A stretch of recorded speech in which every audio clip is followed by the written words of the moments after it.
Buenas noches, estamos nuevamente en Radio Apevi como todos los viernes, 7:30 p.m. Y hoy tenemos el placer de recibir a Ariel Sher.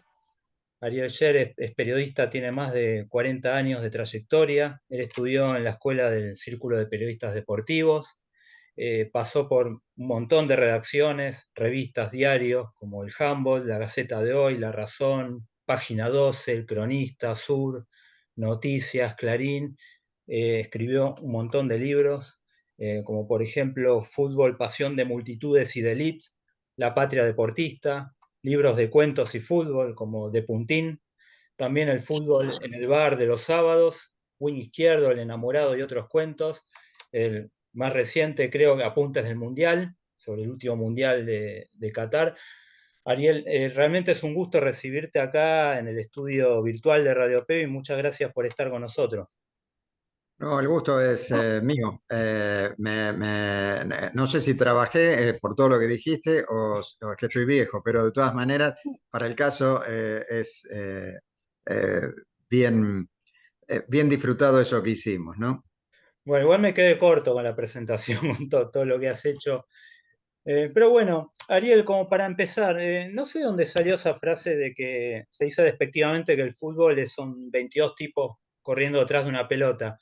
Yo realmente, escuchándote, leyéndote, creo que coincidimos que el fútbol es mucho más que eso, ¿no? El fútbol es identidad, es pensamiento, emociones, cultura, ¿no? En definitiva.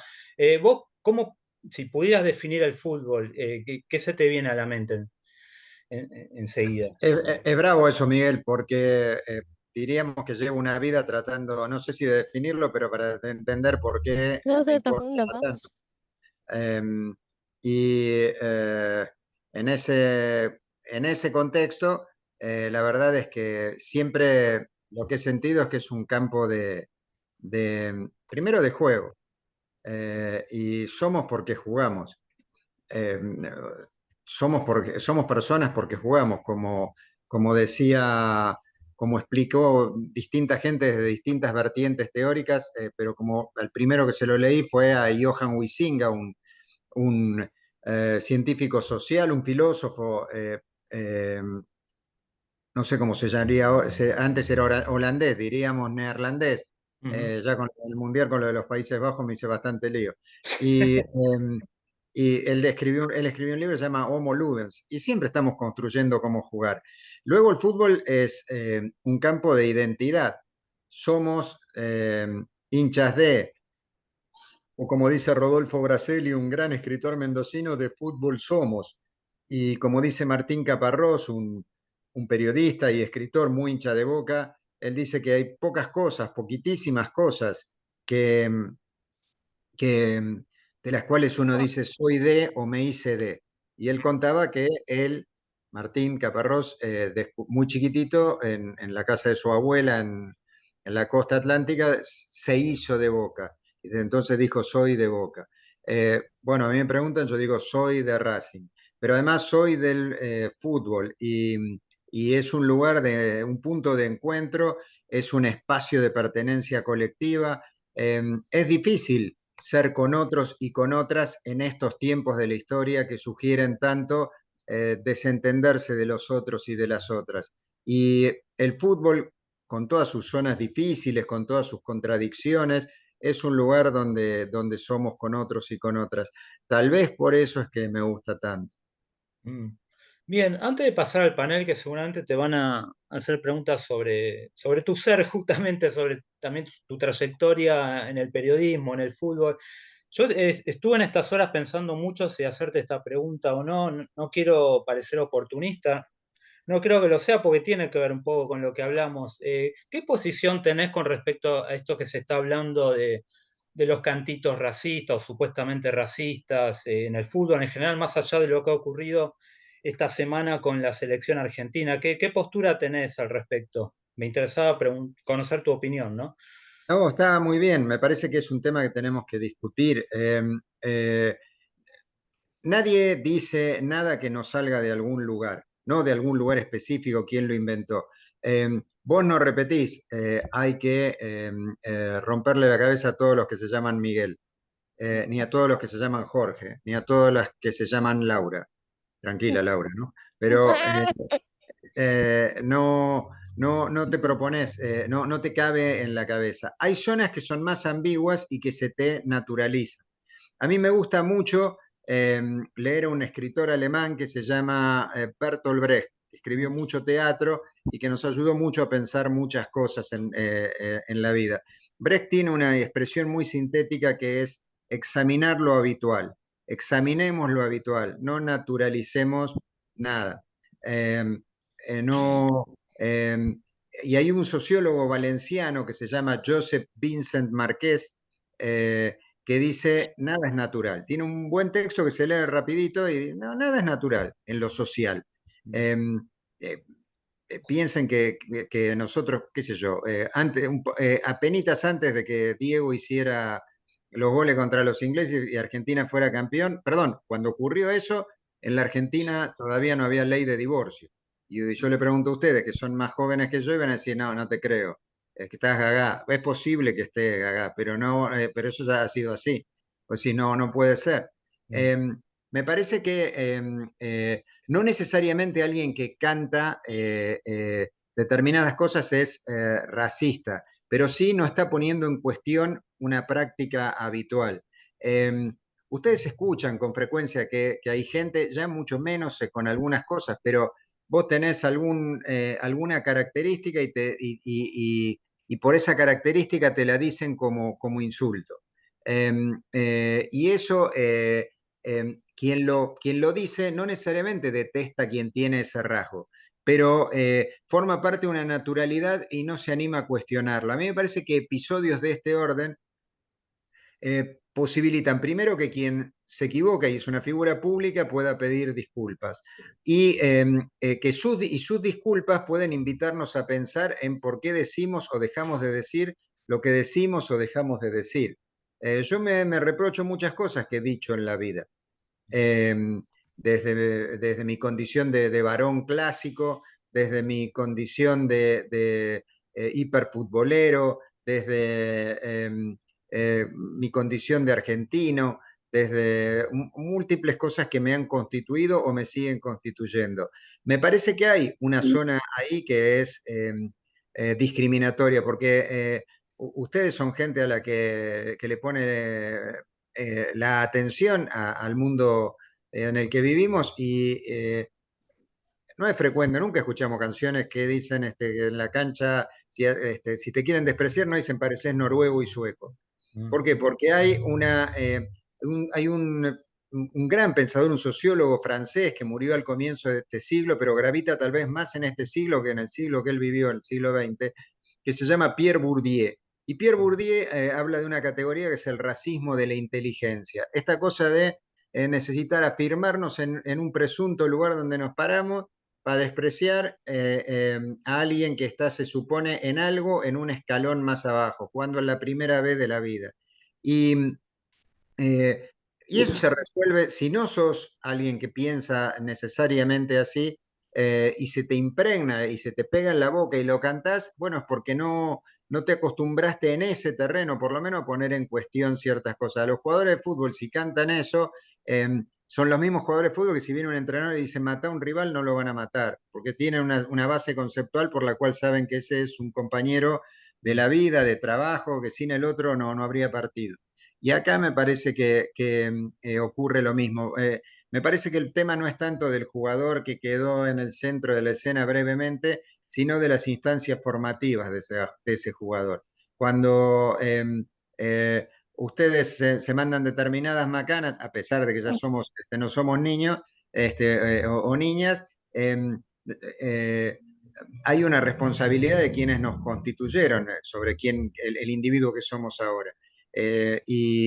Bueno, yo creo que ocurre eso, que en el fútbol a veces hay una enorme preocupación por la obtención de determinado rendimiento y porque un tipo o una tipa aprendan a pegarle bien con la cara externa de alguno de los zapatos que calza y no que entienda qué quieren decir ciertas cosas. Por suerte me parece la gente tiene posibilidad de aprender y aprenderá. Mm. Bueno, ahora sí, hago yo un paréntesis y le doy la palabra acá al panel. Ahí levantó la mano Rosario. A ver, Ro. Perdón que justo iba a hablar, pero me silencié porque justo estaba hablando a mi mamá para que no se vea el audio desde acá, por eso. Bueno, ¿alguna pregunta para Ariel? Sí, tengo varias preguntas igual por todo lo que estoy escuchando y tengo muchas preguntas como para preguntarle. La primera pregunta que te voy a preguntar, ¿hace cuánto que haces todas estas cosas? Pregunto yo. ¿Hace cuánto? Porque, espera que ya está, ya acomodé mi micrófono, porque me prestó mi mujer el micrófono y no lo sé usar bien, te pido disculpas. No Esto pasa va a nada. salir después, se enterará mucha gente, ¿no? ¿Hace cuánto que, y ahí se me salió, moví la rodilla y se me salió el micrófono? ¿Hace cuánto que haces esto? Todo esto. Ah, perfecto, ahí te escuché bien. Después le voy a contar a mi mujer que hice esto bien, que con una segunda oportunidad lo hago bien. Ustedes se ríen porque son más hábiles que yo, pero que son No, gente no. joven, digamos, tienen otra cabeza. Mira, yo terminé el colegio secundario, no te rías, te pido por favor, en 1979. O sea, la prehistoria. ¿Cómo me miran? Así, ¿qué voy a hacer? Bueno, pero es así, yo tengo 61 años, estoy por cumplir 62. Y Ah, cuando terminé el colegio me anoté en la carrera de Ciencias de la Educación y me anoté en la Escuela de Periodismo Deportivo, el Círculo de Periodistas Deportivos. Eh, y nunca terminé ninguna de esas carreras, pero bueno, en los años en que fui a estudiar periodismo de 1980 a 1982, empecé a arrimarme a hacer cosas en periodismo, no hice de inmediato, eh, y en los años siguientes empecé a hacer todo eso que Miguel leía. Empecé con esas cosas. Y por otro lado, en el 82, o sea, hace 42 años, entré a un lugar que se llama Consejo Latinoamericano de Ciencias Sociales, CLACSO, que es un lugar donde confluían mucha gente de la sociología, de la antropología, de la ciencia política, bueno, de todas esas cuestiones. Para mí era un mundo nuevo, además mucha de esa gente en la Argentina estaba prohibida porque todavía estábamos en la última dictadura y aprendí mucho ahí, entonces eso me fue generando inquietudes. Y diría que ahí, como vos bien me preguntaste, ahí empecé en esto. pero ¿hace cuánto más o menos ya? Y Te tiro fecha ya, ¿eh? es una cuenta como difícil para Claro, sí. cualquiera que con las matemáticas, pero te diría 40 y pico de años. Mm. Ah, Sí, yo tengo notado que empezaste en el 82, digamos que entraste, hiciste tus primeros trabajos en el periodismo, ¿no? Sí, había hecho una revista con amigos en el 81 también. Sí. Eh, eh, pero me hago lío yo mismo, te imaginas, pasó tanto tiempo. Está bien la pregunta que me hizo Ro, pero después están mis dificultades con el paso del tiempo. Me acuerdo de algunas cosas y de otras menos. ¿Vos arrancaste con el handball?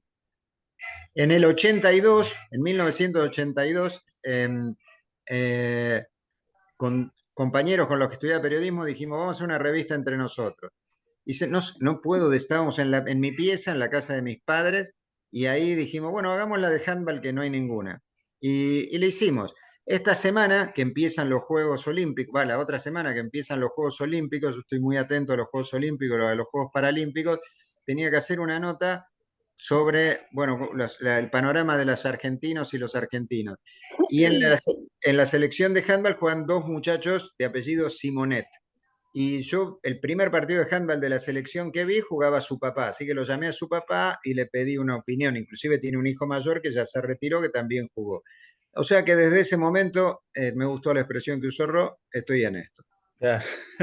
Ahí volvemos, Ro, que vamos a darle lugar a otra de las no, chicas. Miguel, te levanté la mano porque se escuchaba ruido y me como no hacer ruido, por eso No, no, te levanté la nosotros, mano. yo por lo menos escucho bien. No, yo escuchaba algo de ruido de atrás, por eso te dije así. Dale, fíjate en tu ambiente entonces. Ahí levantó la mano Lau. A ver, Lau, pregunta para Ariel. Eh, ¿Cómo o cuándo o con quién nació tu amor por el fútbol y el rock nacional? Y yo te diría, Es que es bastante parecido a lo de mucha gente acá. Yo, yo vivía en una casa enfrente de una avenida que en la ciudad de Buenos Aires es muy, muy eh, famosa y decisiva, que es la Avenida General Paz. Vivía con mi mamá, mi papá y tenía una hermana chiquitita, tengo. Y mi papá le gustaba el fútbol, era un señor que no era de Buenos Aires, mi papá era odontólogo, dentista, vino a trabajar a Buenos Aires apenas se recibió en Córdoba y, y al venir, bueno, armó esa vida con mi mamá, que tampoco era de Buenos Aires, aunque hacía más tiempo que vivía acá. Y me parece que el vínculo con mi papá fue por el fútbol. No, no solo ese, pero mi papá me futbolizó, me, me estimuló a que yo me vinculara con el fútbol. Jugaba al fútbol conmigo, hablábamos de fútbol, no era de lo único que hablábamos, por suerte, pero para mí es lo primero del fútbol es mi papá.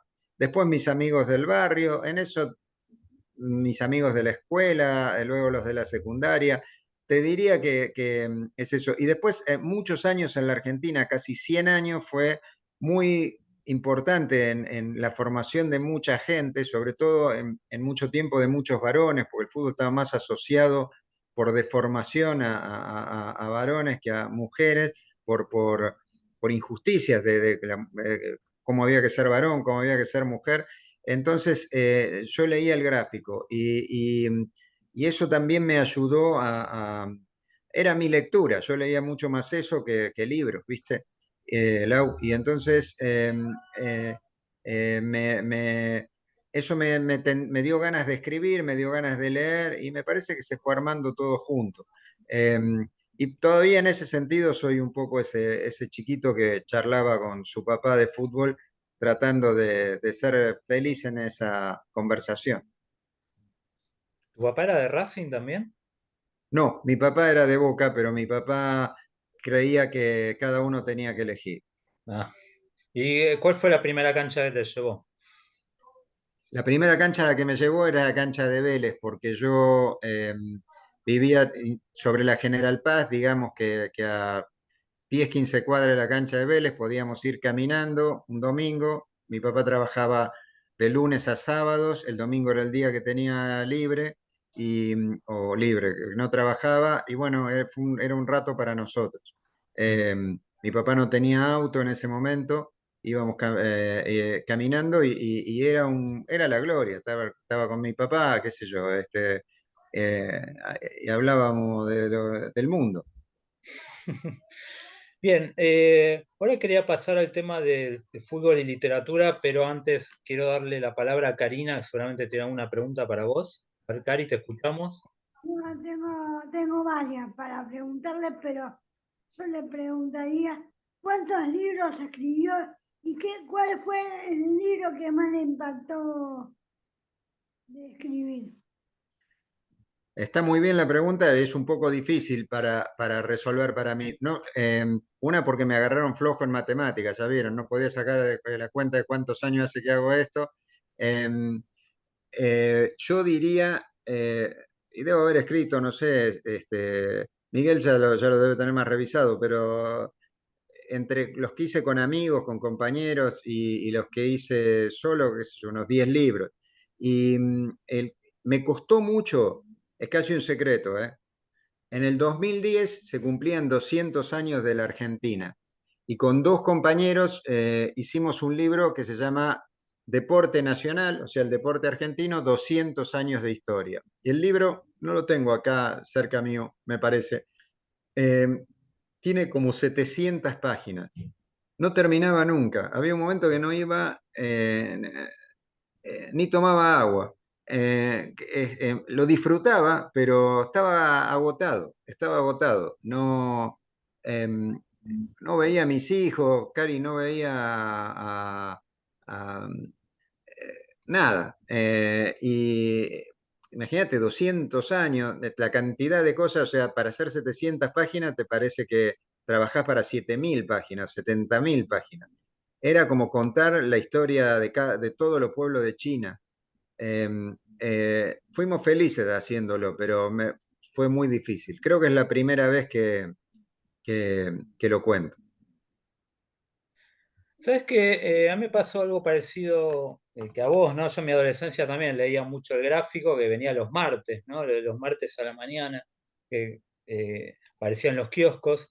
Y sí, mi familia me querían también como imponer los libros y dijeron, bueno, vamos a empezar por el fútbol, ¿no? A ver si a través del fútbol Miguel se puede meter en los libros. Y me regalaron un libro de Galeano que lo digo de memoria, Fútbol a Sol y Sombra, creo que se llamaba. Sí, sí, hermoso libro.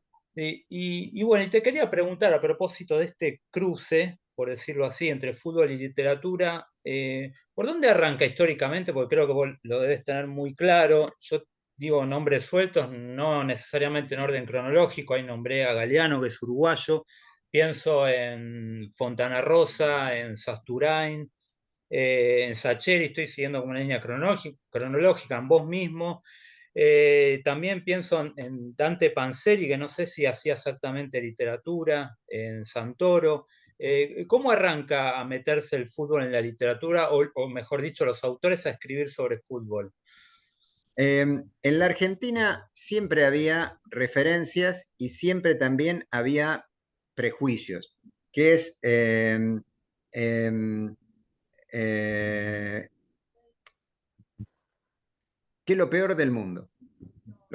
Tener un prejuicio es decir algo sin poder probarlo, y en general ahí decimos cosas que son erradas. Yo tengo prejuicios, pero no tengo prejuicios sobre la literatura y el deporte. Por lo menos en algo ya estoy mejor. Y muchos autores aludían al fútbol, referían al fútbol. Vos ves en montones de libros en la década del 30, del 40, del 20. Hay un cuento hermosísimo de fútbol de Horacio Quiroga, un gran escritor uruguayo que vivía en la Argentina, que es de 1918. En 1971, un escritor, poeta, periodista, pintor, jefe de preceptores, subjefe de preceptores de una escuela, Roberto Santoro, hizo una antología, o sea, una selección de grandes textos sobre fútbol en la historia de la Argentina. Lo editó él mismo, no se lo quería publicar ninguna editorial. Miren, ahora vamos a las librerías y está lleno de libros de fútbol. Nadie se lo quería publicar. Santoro está desaparecido, lo secuestró la dictadura, la última dictadura, y ese libro estuvo desaparecido bastante tiempo.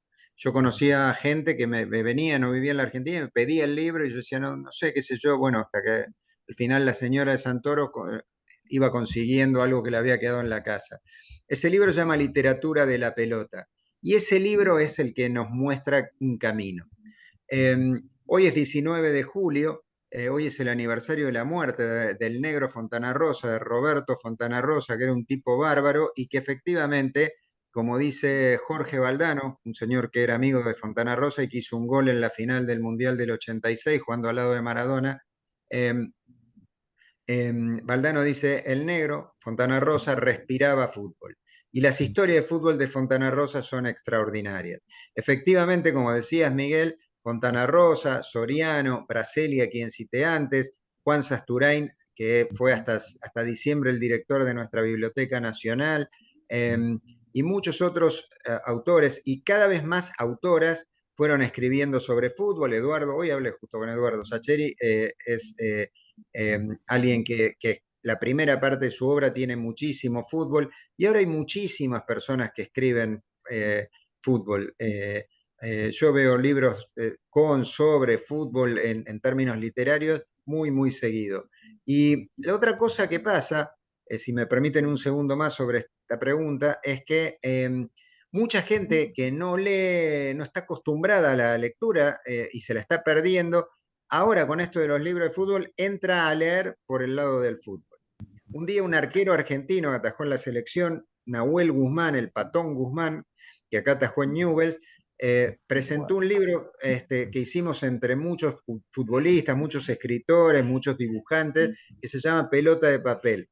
Y él lo presentó en México. Estaba con su papá, que ya falleció, que era muy buen artista plástico y muy buen dibujante. Y viene un señor con su nene y le dice, Patón, ¿me puedes firmar? Sí, cómo no, le dice el Patón. que yo, agarra con esa manota de arquero que tiene, firma, y el hombre le dice, primer libro. Y el patón se pone contento y le dice, primer libro de tu hijo, qué bien, qué cosa bárbara. Y el tipo le dice, sí, sí, primer libro de él, pero también primer libro mío. Ah, Y a mí me parece que es una gran síntesis. sí, sí. Bueno, nos quedan 4 minutos, no puedo creer que haya pasado tan rápido el tiempo. Así que quiero dar lugar a las compañeras que faltan preguntar. No sé si vamos a llegar, pero bueno, nos quedan un montón de preguntas en el tintero. A ver, Gaby, ¿vos tenés alguna pregunta para Ariel? ¿A qué edad empezaste a disfrutar de la cancha? Ir a la Eh, cancha. yo te diría, son bravas todas las preguntas, yo te diría que fui con mi papá a la cancha a los 7 años, ponele, 6 años. Y 6 o 7 años, sí. Y para mí, yo disfrutaba mucho qué sé yo, era un mundo, ¿viste? Me acuerdo que entré y dije, acá no relata la radio el partido, pues yo escuchaba partidos por radio y ahí estaba el ruido de la gente. O sea, me desacomodó por completo. Lo que más me acuerdo, lo disfrutaba porque iba de la mano de mi papá, y en la mano de mi papá estaba todo, ¿viste? O sea, estaba con alguien que yo quería mucho, y era una experiencia eh, hermosísima, y la sigo disfrutando como un gran recuerdo. Pero te diría, Gaby, que tenía esa edad, 6, 7 años. Bueno, nos quedan 2 minutos y Yo 2 también soy preguntas. re futbolera y voy a la cancha con mi viejo. ¿Vas? Qué Hemos bueno. estado en cada situación. Pincha de River. Sos hincha de River. Sí, Hemos ido hasta en las veces que salió el último campeón en las copas, sí. que ha llovido, pero posta, hemos estado ahí. Y No, no. no es malicioso lo que digo, pero cuando se fueron al descenso también habrán estado, ¿no? Sí, cuando hemos jugado en Vélez, que River está en el descenso, también hemos ido, siempre. Bueno, ese es No nos otro ha tema parado que nada. no vamos a tener tiempo de hablar, el tema del dramatismo, ¿no? Cuando se habla del dramatismo del fútbol, pero bueno, lo vamos a dejar Hacer, para otra charla. A ver, no quiero cuando dejar quieran. de preguntarle acá a Mariana. A ver, Marian, alguna pregunta ya final, porque estamos terminando. A ver, Marian. Sí, me gustaría retomar el contacto, ¿no? De gente que hace mucho que no ve. De gente que hace mucho. No, porque como queda poquito en mi máquina, cuando queda poco, no sé qué pasa, siempre empieza. Claro, hay alguien, hasta puede ser existencial, ¿no? Alguien que no tenés mucho contacto hace mucho tiempo que quisieras volver a encontrar, pues alguien del fútbol, del periodismo, Sí, no sé. sí, eso es lo que escuché. Esperá que le escuché la pregunta, Mariana. El que está resolviendo el micrófono soy yo, perdón. Ahí Ah, está. está bien. Perdón, Mariana, lo que pasa es que lo muevo con mi rodilla y fue el audio. Pero yo te entendí bien. Ahora no podía hablar, era al revés. Ah, bueno. Em, em, Me gustaría, qué sé yo, fui a tanto partido con tanta gente, pero me gustaría, mira, yo tenía un amigo, yo vivo en la ciudad de Buenos Aires, un amigo en el barrio de Mataderos, un hincha de Chicago, justo recién jugó Chicago, iba mucho a la cancha con él, y él, bueno, él tenía una enfermedad oncológica, no pudo salir de esa enfermedad, y lo extraño mucho. Daría cualquier cosa aunque me aburran los partidos de Chicago a veces, pero iba para acompañarlo, estar un rato con él mirando ese partido. Pero en algún lugar de mi corazón está acá conmigo siempre, ¿no? No, Ariel, se nos termina el tiempo. Muchísimas gracias por haber estado y bueno, seguimos en contacto Me y dejaste una te plantada, leemos, Miguel, ¿eh? te leemos en las redes y bueno, si te podemos